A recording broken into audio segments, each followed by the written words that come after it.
부부는 오랜만에 아이의 방에 들어가 봅니다. 새 가족이 함께할 행복한 나날들을 그리며 하나둘씩 준비해왔던 물건들이라는데요. 할아버지가 사주시면요? 마냥 설레었고 당연히 행복했고 우리 아이랑 어떻게 놀까라고만 생각하면서 꾸몄던 것 같습니다. 하지만 아기는 없고 몇 장의 사진만이 이 자리를 대신하고 있습니다. 제가 요 5분도 안 되는 시간에 가족 사진을 찍은 거예요. 처음이자 마지막이 되어버린 가족 사진. 이들에게 무슨 일이 있었던 걸까요? 결혼 3년 만에 어렵게 생긴 아기였습니다. 분만 예정일이 지나고 양수가 터져 병원을 찾았는데요. 저희 아이는 매우 건강했고요. 저희 와이프 또한 전혀 문제가 없었고 거기에 따른 검사는 다 받았고. 하지만 하루가 지나도록 아기는 나오지 않았습니다. 왜 이렇게 오래 걸리죠? 하고 물어봤는데 산모님이 힘주기를 잘 못하고 기력이 없으셔서 그래요 라고. 그런데 분만을 이어가던 중 갑자기 무언가 잘못된 듯 상황이 급박하게 돌아가기 시작했다고 합니다. 잠깐 이렇게 해보시라 그러고 이렇게 해보시라고 하다가 다급하게 한 간호사가 뛰쳐나갔고 이제 의사가 뛰어 들어왔고 아이가 위급하니 빼야 된다라고 설명을 하고서 아이를 여러 가지 장비를 가져와서 아이를 했는데 아기의 상태는 심상치 않았습니다. 호흡도 맥박도 없는 상태였는데요. 급히 상급병원으로 전원되었지만 결국 아기는 세상을 떠나고 말았습니다. 하지만 부부는 그런 아기를 참아 놓을 수가 없었다는데요.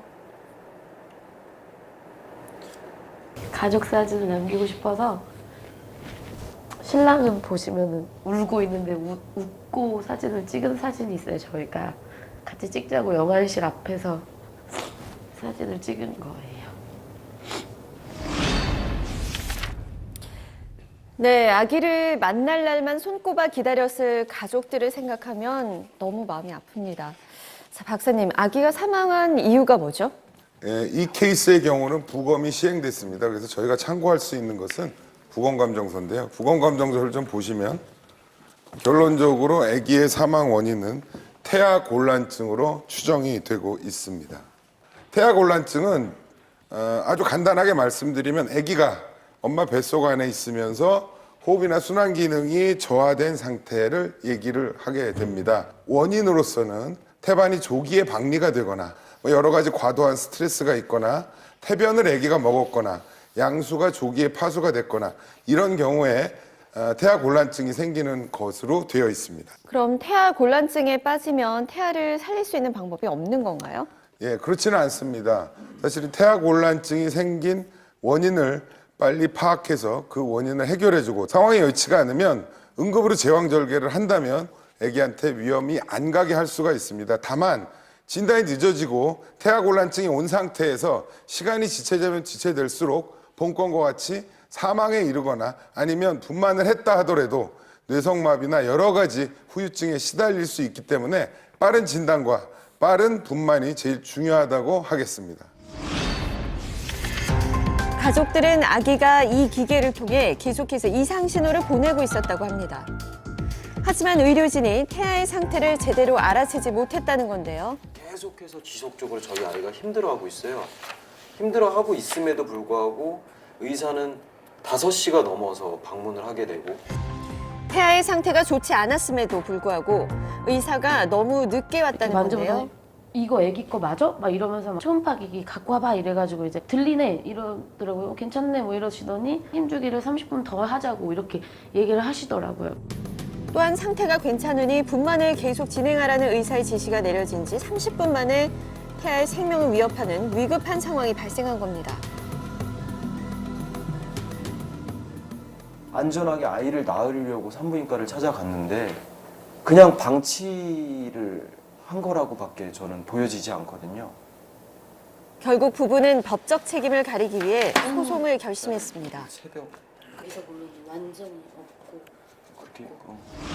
가족 입장에서는 의문이 남을 수밖에 없을 것 같은데요. 박사님은 어떻게 보시나요? 산모분들은 경험을 하셨을 텐데 배에다 벨트 같은 거를 메고 아기의 상태와 또 자궁의 수축 상태를 모니터하는 기계를 걸게 되죠. 네. 지금 이 그래프가 정상적인 비수축 검사의 그래프입니다. 위쪽에 보이는 것이 아기의 심박수를 나타내는 것이고요. 밑에 부분이 이렇게 하나씩 삐죽 튀어나온 것이 자궁이 수축할 때 나오는 파형입니다. 그래서 네. 이 검사를 하게 되는데 사건이 일어난 날 당일을 좀 보시면 이 부분이 저희가 80회, 아기의 심박수가 80까지 좀 떨어졌다는 얘기고요.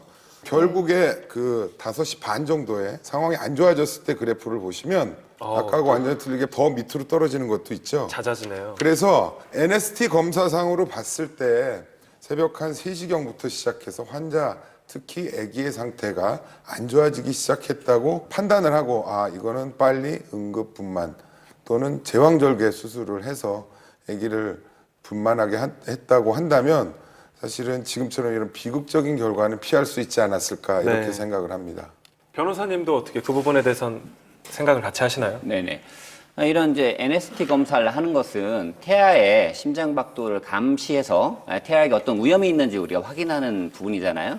이런 부분을 확인하기 위해서는 당연히 기록도 자세히 봐야 되지만 네. 문제가 있을 때는 의료진이 와서 자세히 봐야 되는 면도 있습니다. 또 하나는 이 부분은 그 산모의 자궁 수축 정도를 보는 건데 여기는 그래프가 전혀 표시되어 있지 않아요. 그렇네요. 결국 이 자궁 수축을 보면서 자궁 수축 정도에 따라서 태아 심박동수가 어떻게 변하는지를 봐야 되는데 그런 부분들을 보지 않은 문제가 있는 거죠.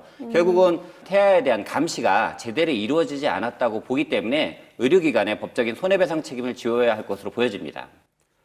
이에 병원 측은 분만이 임박한 시점에선 산모가 출산을 위해 힘을 주는 등 자세를 잡는 과정에서 태아의 심박동 측정이 정확히 이루어지지 않을 수 있으며 태아 곤란증이 발생한 시점은 산모 측의 주장처럼 3시 30분경이 아니라 6시경에 갑자기 발생했고 9분 만에 응급분만을 하면서 적절한 조치가 이루어졌다는 입장입니다. 네, 의료 분쟁 차트 오늘 마무리 멘트는 아기를 잃은 엄마가 산부인과 선생님들에게 하고 싶은 말로 대신하겠습니다. 시간이 30분, 1시간, 1시간 반, 2시간 지났으면 한 번만이라도 의사 선생님이 와주셨었으면 아이한테 좀 더 집중해 주시고 저를 더 봐주셨었더라면 아이가 이렇게 되지 않았을 수도 있지 않을까라는 생각이